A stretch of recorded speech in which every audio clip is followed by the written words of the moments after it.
A Whole New World, a declaration of war. Brother and sister are in the sky together, if briefly. The sun was just sinking below the horizon in the west. The moon followed not far behind, slowly chasing the day away.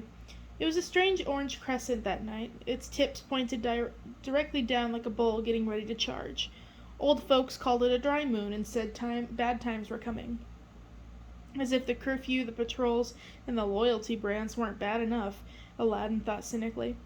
But the moon was also beautiful, and the stars beginning to come down around her and palms below waving in the hot wind. At least that's what he told himself in Abu. The heist was going to be the trickier precisely because it was at dusk. The peacekeeping patrols were just setting out, so the streets were empty. There was no chance of using the watering the camels ploy, or angry merchants arguing gambit, or a flock of wayward goats ruse to distract the drivers of the caravan. Injured child would have to do. A girl lying in the street, moaning in pain and grabbing her leg. In some ways, it was actually better in the early evening because she would have even more reason to be terrified, not wanting to get left by herself to be found by the patrols. This was the big one, the caravan from Carcosa. In it, they would certainly find the Al-Asif. Keeping that out of Jafar's hands was pivotal in the war they planned to wage against the sorcerer to take back the city. Once he got it and began to raise the undead, things would get a lot harder. And besides, the obvious advantage of depriving Jafar of a weapon he was counting on, a victory against the all-powerful sorcerer, would be huge for morale. It would be a sign to the rest of Agrabah that good guys would win, and that in turn would drive even more people over to their side. Jafar would begin to feel vulnerable. Then it would only be a matter of time before they could defeat him entirely. Aladdin waited on a rooftop, watching the wagons that appeared in the horizon grow larger and larger. The warm, dry wind whipped around his face, bringing the resinous scent of desert scrub with it. He wished Jasmine could be here next with him, just the two of them sharing a quiet moment on the rooftop together, like they were originally supposed to, scant moons ago, when she was just a rich girl in disguise slumming it, and he didn't have a name. He sighed, kicking the dry, bare feet against the dried mud roof. Someday there will be time. When all of this was over, when Jafar was overthrown and the city was theirs, and Jasmine was Sultana, instituting her reforms.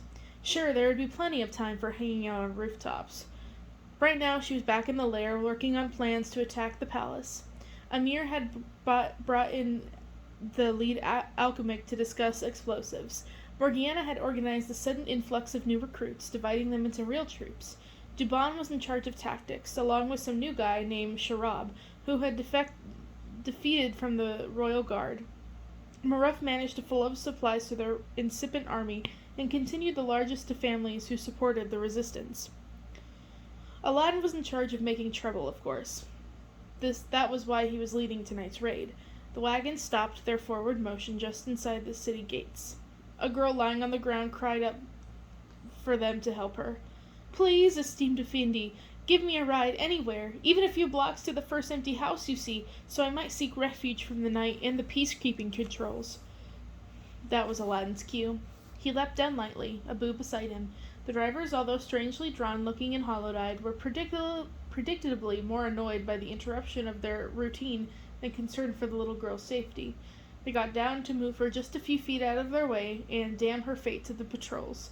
So Aladdin didn't feel too bad when Morgiana and Duban slipped out of the shadows behind the drivers and knocked the backs of their heads with the silent leather-covered clubs.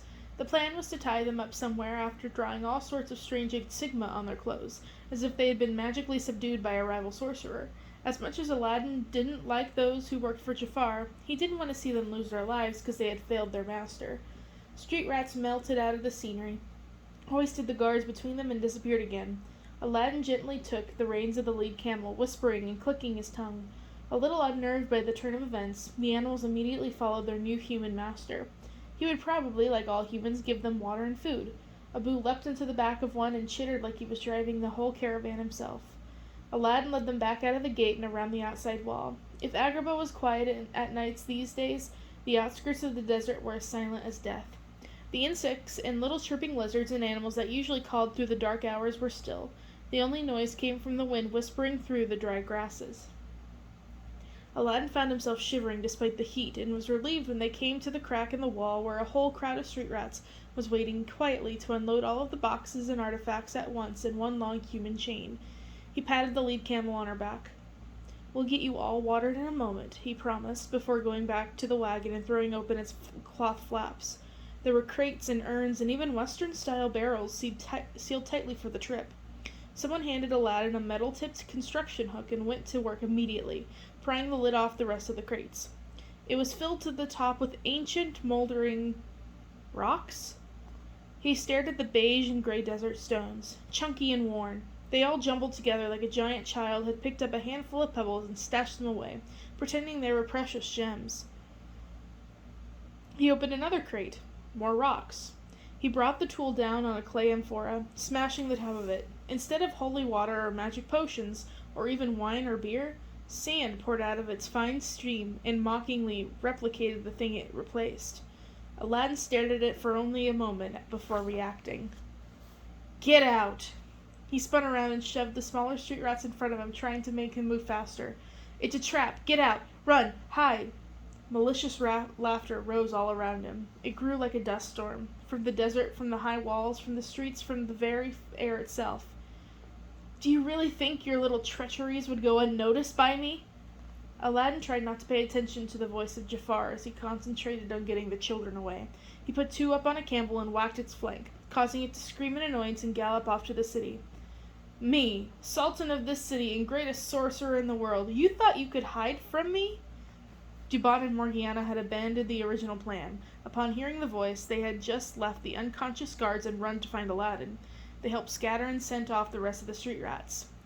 "We have to warn Jasmine," Aladdin said as the last little thief ran off. "Is she back at your hideout?" In silent answer, Jasmine herself stepped out of the shadows and looked a little guilty.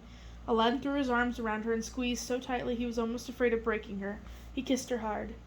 "And here I was thinking you'd be crazy. I come to see one of your heists," she said with a rueful smile. "I'm just glad you're safe with me." "But other people are at the hideout," Jasmine said. "Maruf and Shireen and Amin, and everyone else not here. We should go back." "No one has turned over its location yet," Morgiana said uncertainly. "Did you street rats really think you could talk to the genie, right under my nose, as it were? The genie whom I control? Oh yes, Jasmine. I caught him coming back from your little tryst. He didn't want to tell me anything. Not without me giving up my last wish for it, of course. He took me a while to convince him, far longer and with far more torture than I expected." Jasmine went pale. Aladdin put his arm around her waist as she swayed, sick with shock. "But in the end, he told me everything about your little plan, and with the help of some of my branded ones, I've learned about the location of your, and I use the term loosely, headquarters. My scouts have already returned from Carcosa. Al-Azif is already in my possession. This was just to lure you out, leaving your hideout completely unprotected." "My father," Dubon said, wide eyes. "The kid." "We have to go back," Morgiana said grimly. Aladdin agreed. It was probably another trap. But what choice did they have? They couldn't let Marif and the children perish. The four of them began to run. Jafar's voice followed them mockingly. "You still don't understand, little rats. Your true power is not the will of the people. It is not brute force or trickery or stealth or planning. All of this can be overcome with magic. Your people of Agrabah understand that. Magic brought them gold and bread and police and peace and prosperity. Magic brings them pain and obedience. Magic is the only way to change a corrupt, broken system. Magic is the only true power in the world, and you have none." Aladdin didn't think he had ever moved so fast. Morgiana, lighter and swifter than he, raced on ahead like a gazelle. Then came Jasmine. Dubon brought up the rear, and as much as he huffed and puffed, the veteran thief didn't weaken or slow his pace. "People of Agrabah, behold those who would make life hard for you. They scurry like the very rats they call themselves, and escape into the filth and the diseased parts of your beloved city. If you would see Agrabah at peace and prosperous, I would implore you to turn in any of these villainous wretches who are trying to tear it apart." As the friends finally got close to the quarter, a strange smell began to permeate the air. It didn't come and then fade like when they passed a garbage pail or an open sewer. It stayed as they ran, and grew stronger the closer they approached the hideout. The stench was terrible, like rotten meat, filth, decaying corpses, all mixed in the heat of the sun. Aladdin shook his head and tried to focus on running. The four of them had to veer to the left quickly to avoid hitting a peacekeeping patrol head-on. The patrol turned to follow them, but in the same ominous, constant yet slow pace, they walked through the rest of the city. Aladdin and Jasmine barged through the secret entrance of the hideout first, sliding down to the main room. The horrible smell was stronger there, almost overpowering in the close quarters. Jasmine held her nose and hurried into the war room. Aladdin pulled his vest up over his face and followed close behind. The map of Agrabah was gone. It had been completely erased from the floor. The pebble buildings were strewn across the room like a giant wind had taken them. The mark of Raja on the wall was ominously blurred, like someone had tried to wipe it off. Aladdin frowned. Either someone from Jafar's camp had been there, or the street rats had tried to destroy everything to keep anyone from seeing their plans. It was impossible to tell. Morgiana and Dubon entered their lair by other secret means and ran through the rooms at their end to meet up with Aladdin and Jasmine. "It's empty," Dubon announced, trying not to breathe. "Everybody already got out?"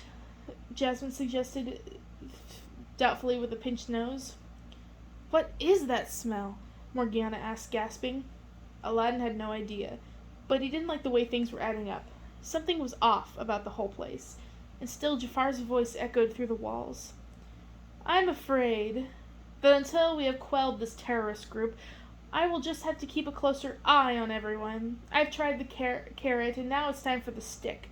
And just in case you're wondering how serious I am about your safety, please come by the palace gates and see what's left of some of Street Rat's sympathizers we caught." Jasmine turned white. Dubon looked sick. Morgiana spat in anger. Aladdin wondered how bad it was, if what he imagined was worse than what Jafar had actually done. "We should get out of here," Aladdin said, choking on the stench. They didn't even bother trying to keep their noses and movements small. The bad guys already knew where they were. The four friends burst out of the entrance with daggers drawn, ready for an attack. Down the street, palace guards were heading toward them, raising up in the air. "What the?" Dubon said, rubbing his eyes. Is this more of Jafar's trickery?" Morgiana demanded. The guards eerily hovered above the buildings, hands on this ready for their swords. Without even seeming to try, they arranged themselves in military formation, 2 by 3. Their uniforms were slightly different from the rest of the black and red guards. Each wore thick, colorful cuffs on the end of their sleeves that were strangely patterned for a military group. "Oh no," Aladdin said with horror, recognizing the design.